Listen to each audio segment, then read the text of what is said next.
बिस्मिल्लाहिर्रहमानिर्रहीम, अस्सलाम वालेकुम। मैं समी इब्राहीम और जनाब फ़खर रहमान साहब हम आज का अखबारात मेन स्ट्रीम क्या वो आज ख़बर दे रहे हैं, ट्रेंडिंग उनकी क्या है, कौन से इश्यूज़ को उन्होंने हाईलाइट किया है और कौन से इश्यूज़ को नज़रअंदाज किया। तो जनाब जो बड़ी ख़बर हुकूमत की तरफ से जो कोशिश की जा रही है वो ये है कि अरबों डॉलर की सरमायाकारी वज़ीर-ए-आज़म निगरान वज़ीर-ए-आज़म को उन्होंने ये ख़बर दी है कि वहाँ पर यूएई में मुज़ाकरात हुए हैं, काउंसिल की जो मीटिंग थी वहाँ पर, तो उसमें अरबों डॉलर के जो है पाकिस्तान के साथ एमओयू साइन हुए हैं।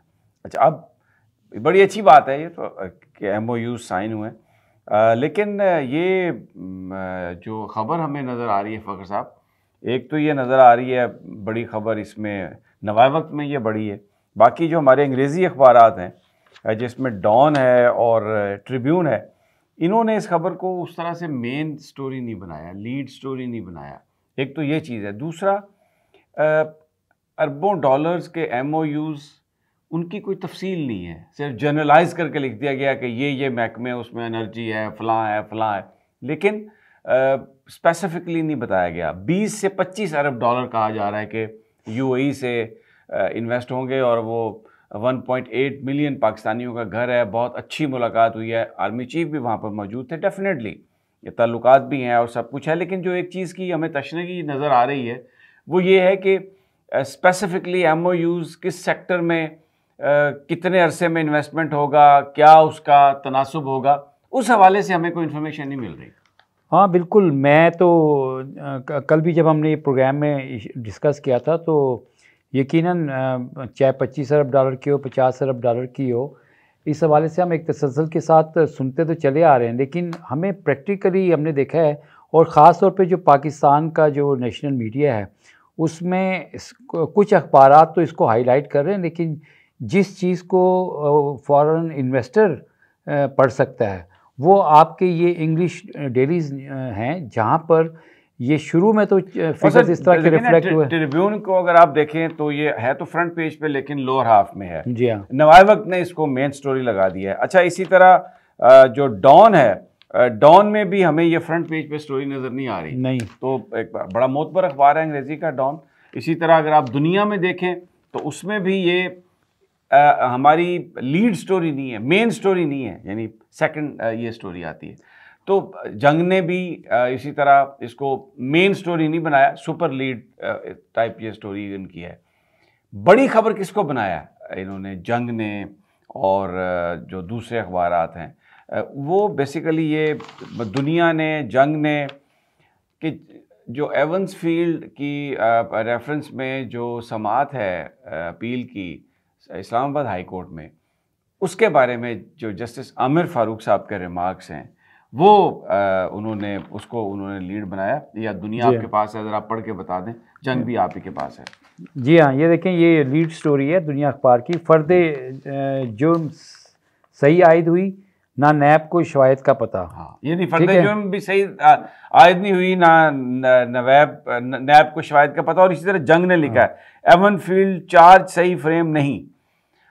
ये इसको इन अखबारात ने ये जो कोशिश हो रही है वज़ीर नवाज शरीफ साहब को बिल्कुल एक क्लीन चिट देने की और उनको आगे वज़ारत-ए-उज़्मा के ओहदे पर बिठाने की, वो उसमें जंग भी सर फ़हरिस्त है, न्यूज़ भी सर फ़हरिस्त है उसमें, और उसमें दुनिया भी है, फिर उसमें नवाए वक्त की ये सुपर लीड स्टोरी है, डॉन की भी ये मेन स्टोरी है, एक्सप्रेस ट्रिब्यून ने भी ये मेन स्टोरी बनाई है। तो एक हमें नेशनल मीडिया में इस इम्प्रेशन को हाईलाइट करने की कोशिश की गई है, जो तमाम अखबारात में हमें ट्रेंड नज़र आ रहा है कि जी जो नवाज शरीफ साहब को जो सज़ा हुई थी नैब अदालत की तरफ से, उसमें जज साहब के जो रिमार्क्स हैं कि चार्ज फ्रेम नहीं सही तरीके से हुआ, और नवाज शरीफ के ख़िलाफ़ नायब को शवाहिद का भी पता नहीं था, और मरीम साहबा के हवाले से भी ये है कि मरीम का नवाज़ का केस में क्या किरदार है, अदालत को भी ये पता नहीं था। और मतलब एक्चुअली जो रिमार्क्स थे उनमें उड़ा दिया उन्होंने इस रेफरेंस को। नज़र आ रहा है कि इसका क्या फ़ैसला हो सकता है, और मुझे लगता है कि इसमें तवालत जो है वो थोड़ी इसलिए दी गई है कि शायद लोगों को एहसास हो कि या इम्प्रेशन ये दिया जा रहा है कि कानूनी कोई डिबेट हुई है, वकील आए हैं, बात हुई है। हालांकि ये पहले दिन ही जब नैब प्रोसिक्यूटर चलते चलते वहाँ पर चले गए थे कि मैं तो किसी और काम से आया हुआ था, तो ये पता चल गया था कि what is the trend. What do you से फखर? बिल्कुल, ये देखें अब जिस तरह से हेडलाइंस हैं अखबारों की, और जिस तरह से आपने देखा कि नवाज शरीफ साहब की आमद थी और फिर अदालती सहूलतकारी जिस तरह से उनको प्रोवाइड की गई एयरपोर्ट तक बायोमेट्रिक, तो अवामुल नास में ये एक तासुर बिल्कुल अपनी जगह पे बजा आ रहा है कि एक शख्स को किस तरह से जो है ना एक स्पेशल ट्रीटमेंट जो है ना वो दिया जा रहा है। अब देखें दुनिया अखबार में ये सवाल भी अपनी जगह पर उठाया गया कल अदालत में कि अवामी नुमाइंदे के एहसास से मालूम आमदन से जायद हैं तो बगैर करप्शन के वो ये कैसे बना सकते हैं। ये जस्टिस गुल हसन साहब क्योंकि उसमें हमें नजर आ रहा है एक वाजे 2 जज हैं जी हाँ, उसमें जस्टिस गुल हसन जो हैं वो सवाल करते हुए नजर आ रहे हैं कि ये असासे कैसे बन गए। अगर आपने आपकी आमदन से जायद हैं ये असासे, तो ये फिर कैसे बन गए? करप्शन नहीं हुई तो कैसे बन गया? कैसे बन ये एक बड़ा उनका सवाल। अच्छा, इसमें कुछ लोगों का ये कहना है कि ये भी हो सकता है कि ये जो 2 मेंबर बेंच है ये किसी नतीजे पे ना पहुंच सके। अब एक जज की अगर ओपिनियन डिफरेंट हो तो फिर इसमें तो रेफरी जज के पास जाएगा। रेफरी जज, तो रेफरी जज का मेरे ख्याल में इंतखाब भी चीफ जस्टिस ही करेंगे बतौर इंचार्ज इस्लामाबाद हाई कोर्ट।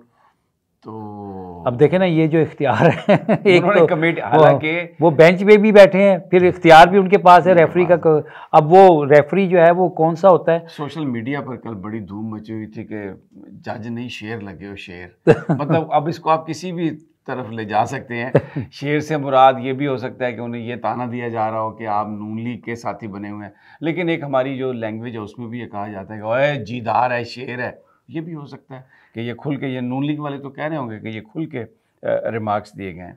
तो ये बड़ा वेरी इंटरेस्टिंग ये मामला चल रहा है। लेकिन मैं एक चीज़ आपके साथ शेयर करूंगा कि देखें बज़ाहिर तो लग ही रहा है कि जैसे रिलीफ का एक सिलसिला शुरू हुआ है तो इस्लामाबाद हाई कोर्ट से भी जो है ना वो अगर टाई पड़ जाता है तो, लेकिन ये सवाल बड़ा इम्पोर्टेंट है कि जो आमदन से ज़ायद आपके एहसासे हैं तो ये फिर करप्शन के बगैर कैसे हो सकता है? ये बड़ा ही इम्पोर्टेंट सवाल है। और हमने जैसे जब पनामा केस के हवाले से ये हेयरिंग्स चल रही थी एवन फील्ड के, और उसमें तो ये सेटिस्फाई नहीं कर सके थे। आपको पता है वो कतरी ख़त का भी एक बहुत तवील सिलसिला चला था। लेकिन एनी हाउ ये क्योंकि मियाँ नवाज शरीफ साहब जो है ना, आपको पता है कि उनकी तायात नाअहली है, इलेक्शन वो नहीं लड़ सकते, तो ये मामला अगर यहाँ से होता है तो ये फिर सुप्रीम कोर्ट भी जा सकता है और फिर वहाँ से उनको कंप्लीट पैकेज जो है ना कि तायात नाअहली भी ख़त्म हो जाए और ये मामला भी निपटा दिया जाए। अच्छा जी, अब जनाब एक हमें खबर जो आज ड्यू हैं इमरान खान साहब यहाँ पर जुडिशल कम्प्लेक्स में, ये जो अखबारात हैं इनके फ्रंट पेज पे सवाए डॉन के जी हाँ, हमें ये खबर नज़र नहीं आ रही जिसमें उन्होंने इमरान की तस्वीर भी लगी हुई है डॉन में आज, और ये कहा है कि इज़ ड्यू, एक स्पेशल टीम बना दी गई है। लेकिन अभी तक अमली तौर पर जैसे हलचल होती है ना, इस तरह का हाई प्रोफाइल को बंदा आना हो तो अदालत के बाहर बड़ी पुलिस है और इलाके जो है वो कॉर्डन ऑफ हैं। तो मैं अभी जुडिशल कम्प्लेक्स के सामने से ही आ रहा हूँ क्योंकि मेरे घर के वो नज़दीक ही है, तो वहाँ पर मैंने कोई एक्टिविटी नहीं देखी। लेकिन it was little early when I came, तो अब ये हो सकता है कि उनको पेश किया जाए। लेकिन ये डॉन ने, और एक और ख़बर जो डॉन ने सिर्फ लगाई है, उन्होंने कहा PTI campaign buoyant in KP, listless in Punjab. यानी इसमें उन्होंने कहा है कि केपी जो है उसमें तो वहाँ पे काफ़ी गहमा गहमी हो गई है, लेकिन पंजाब जो है वो अभी तक वहाँ से कोई काबिल ज़िक्र या काबिल तवज्जो जो है ना सियासी सरगर्मी पीटीआई की नज़र नहीं आई। हालांकि ये मैं इस हवाले से चलें डॉन को मैं क्रेडिट दूंगा कि एटलीस्ट पीटीआई के साथ वो जिस तरह से उनको दीवार से लगाया गया है वो फ्रंट पेज के ऊपर जो है ना वो मामलात आ गए हैं। लेकिन अब वहाँ पे जब वो कोई वर्कर्स कन्वेंशन अनाउंस करते हैं तो अदालती ऑर्डर के बावजूद पुलिस वहाँ पे पहुँच जाती है और उसको कुर्सियाँ और वो सारी चीज़ें अपने कब्ज़े में ले लेती है। तो ये चीज़ अब देखें इलेक्शन से पहले इसका पाकिस्तान के सबसे बड़े इंग्लिश न्यूज़पेपर पे आना, ये ऑब्वियसली यहाँ पे जो ऑब्जर्वर्स आ रहे हैं आएंगे इलेक्शंस को कवर करने के लिए, उनके नोटिस में भी ये बात आएगी। और आप देखें कि जिस तरह आपने कहा ना इमरान खान, अब इमरान खान साबिक वज़ीर-ए-आज़म हैं, इमरान खान की सियासी जमात की मुल्कगीर इतनी बड़ी तमाम सर्वेज जो हैं वो बता रहे हैं, लेकिन नेशनल मीडिया अगर इस तरह किसी शख्स की, अब देखें 100 दिन से ज़्यादा वो अटक और अडियाला जेल में रह चुके हैं और आज एक्सपेक्टेड है कि वो उनको अदालत में पेश किया जाएगा। एक बड़ी सियासी डेवलपमेंट है पाकिस्तान का, एक सियासी फिगर जो है वो आ रहा है, लेकिन नज़र नहीं आ रहा है। उसी पॉलिसी पर कारबंद हैं कि इमरान खान को ब्लैकआउट किया जा रहा है। बस डॉन ने एक तस्वीर लगाई है, ये बड़ी ज़बरदस्त। अच्छा, एक और जो स्टोरी है वहाँ पर न्यूयॉर्क में जो इनके इंडियन इन्वॉय हैं उन पर नारेबाजी हुई है, उनको हैकलिंग उसको किया गया है, क्योंकि सिख रहनुमाओं पर मुख्तलिफ जो ख़बरें आई हैं कि उसमें उनके ख़िलाफ़ कार्रवाई और उसमें यानी ऐसी कार्रवाई कि जिसमें किसी की जान ली जा सकती हो, मंसूबा यानी मुबैना, उस पर रिएक्शन आया। ये डॉन ने लगाई है, बैक पेज पे 3 कॉलम है।